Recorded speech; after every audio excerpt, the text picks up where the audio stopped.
सङ्कटनाशन गणेशस्तोत्रम्। नारद उवाच प्रणम्य शिरसा देवं गौरीपुत्रं विनायकं भक्तावासं स्वरे नित्यं मायुतमार्थसिद्धये।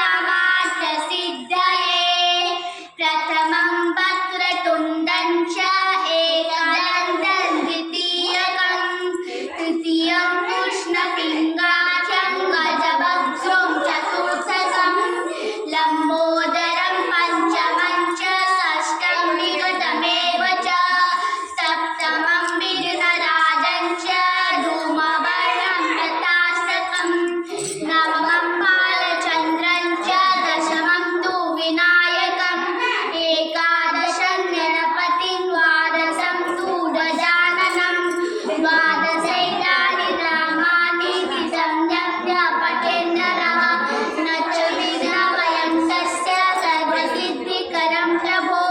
विद्यार्थी